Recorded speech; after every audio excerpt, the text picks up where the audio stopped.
Hey, what's up, guys? Welcome back to Operation Arsenal. I just live streamed for the first time in months. Thank you to everyone who came out to the stream. I was live on YouTube, and actually I was live over on X.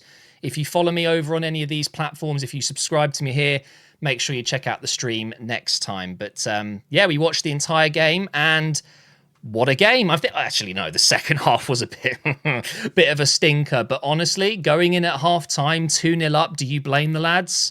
It wasn't an all-timer. I'm not going to remember this game for years and years and years to come, but it was such a good result. And obviously, Havertz and Saka won us the game in the first half. And you can see here, I mean, yeah, that literally tells you exactly what I just said. The second half was probably slightly better for PSG than us, and they produced some okay moments.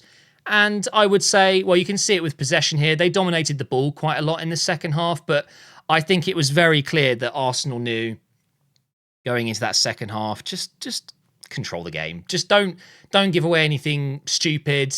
Penalties, nearly, almost. Was it a handball from Calafiori? I haven't seen a better angle yet, but it looks close. Bit of a tough call for the referee and VAR team, maybe, but wasn't it refreshing not to have Premier League refereeing?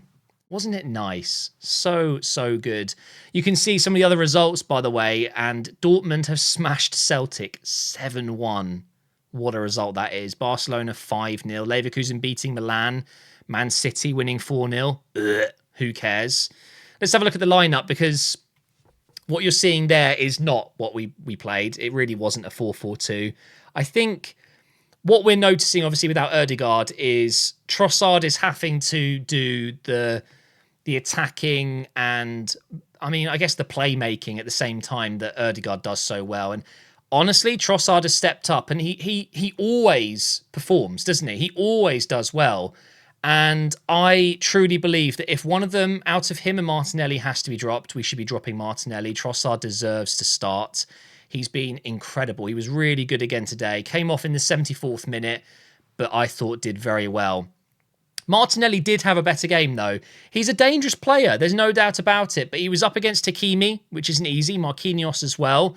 And there were a couple of moments where I thought he could have done a little bit better. There was a volley shot that he had that hit Donnarumma right down the middle of the goal. And I'm just thinking, mate, if you score that and it's 3-0... It was one of the best moves of the game as well. His confidence again would have... what a shame. It was such a good move. But I was happy with Martinelli tonight. He did look pretty good. But for me, the most impressive player was actually Calafiori again.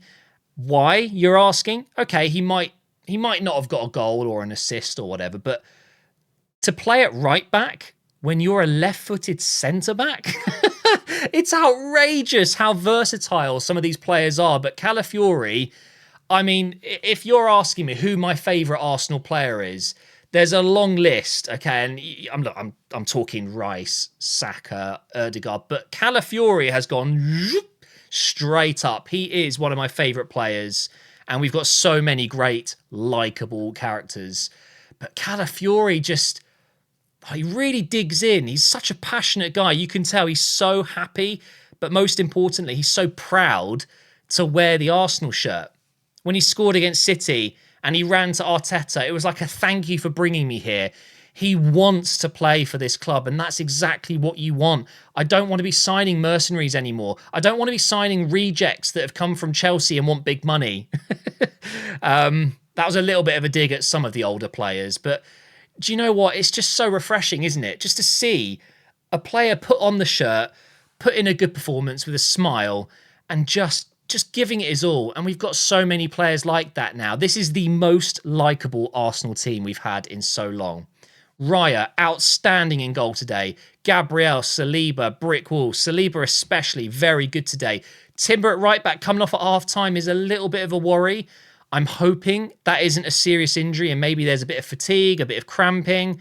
Who knows? If it is an injury, hopefully it's nothing too serious and we'll see him in our next game. But he was brilliant in that first half.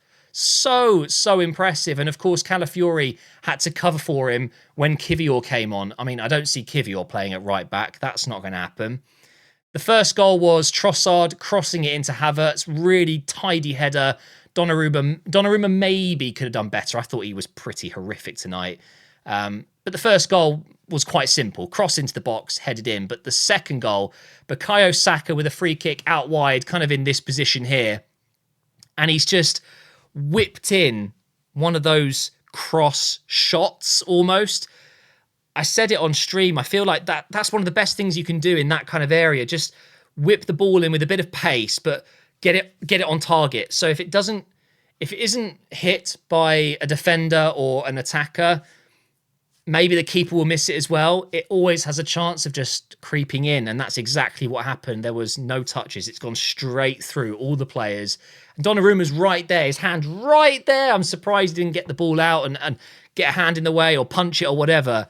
But that really was the killer blow. I feel like at 2-0, we were just always kind of in control, and I wasn't worried at any time, really. The only iffy moments were when they hit the bar and when they could have had a penalty. And if that was given, which on another day in the Premier League, maybe it would have been given on Calafiori handballing it, not Saliba with the tackle, he got the ball. Maybe they would have scored and it would have been a little bit more squeaky bum time. Muani came on and dived. Fabian Ruiz came on and tried to get in a fight with Calafiori and ended up looking like an idiot. I thought Kivior did okay when he came on, but I was really impressed with Merino. Finally, we get to see our new signing in midfield, and he's a specimen, isn't he? He's a big lad. We saw him at the Euros. He's very imposing. I think he's going to be a threat in the box, but also seeing him get back, winning tackles, getting interceptions in there, blocks in there, and also transitioning with the rest of the team. It was very, very impressive. For a player that hasn't played in a few months, picked up an injury in his first training. I mean, it's so unlucky, but the good news is he's back now. And I'm not saying that it helps. I mean, obviously it helps. What I mean is Ødegaard is still out and Merino coming back isn't going to fill that void. So it doesn't necessarily help in that way, but just to have all of our squad back fit would be ideal, and we're getting there. I really, truly believe that if we can get lucky with no major injuries this season, there's no reason why we can't push City all the way this time, because they're, of course, without Rodri. Let's have a quick discussion about PSG, because they hadn't lost in 12 games, unbeaten in 8 away games. You can see this here. And that didn't end very well for them. I think it's the weakest PSG team we've seen in almost 5-6 years. Gone are the days of Neymar, Messi, Mbappe. Oh, unbelievable, isn't it? All three have gone now. You're looking at, I think, a pretty underwhelming, but I mean, it's still a good side, obviously. They're going to win the French league, I'm pretty sure. Donnarumma was dodgy in goal. Hakimi is a very, very good right back. If you're doing a combined 11, I think Hakimi is one of the first players that gets in.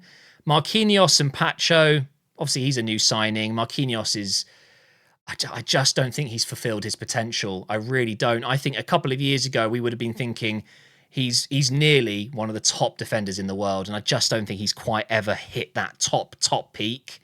He was close though, wasn't he? And now I don't think many people see him as a top elite centre-back. He's just a very good centre-back. Mendes is also a very good left-back, but didn't have the best game. Neves, Vitinha, Zaire Emery, it's a great midfield three, but do you know what they lack?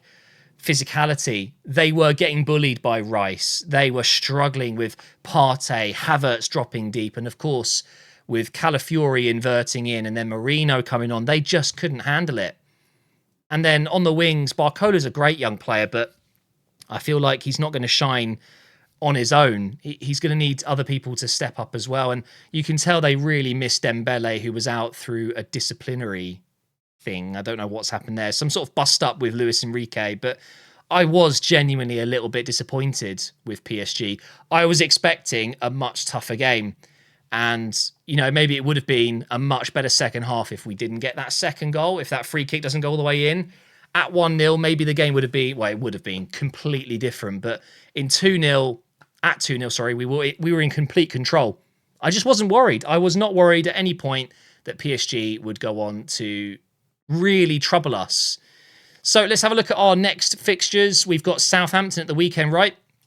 Let's double check. So, yep, Southampton on Saturday. We are going to see the return of Aaron Ramsdale, and we're going to put 3 or 4 goals past him, unfortunately.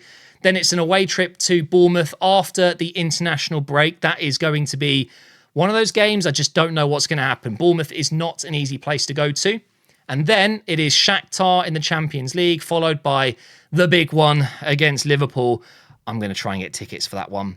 Maybe I'll get lucky. But honestly, out of all these games, there's two that I've got my eye on, and it's Newcastle away and Inter away. Really tough two games in the space of 4 or 5 days. So that's going to be a really, really tough week or two. It's not an easy set of games. It's just a real mix, And I think we've got most of the really tough fixtures done early here. We've got a nice little run at times throughout the season because we've had some tough ones already. And I think we're in a really good position to challenge on all fronts. I really believe that. So we'll go into the game against Southampton in third place. I'm fairly confident we'll be on 17 points come the end of the weekend. Let's see what happens with Liverpool and Man City. Again, shout out to everyone who came and watched the stream. Really appreciate you. Thank you for watching Operation Arsenal, and I will see you for the next episode of the Arsenal Career Mode tomorrow.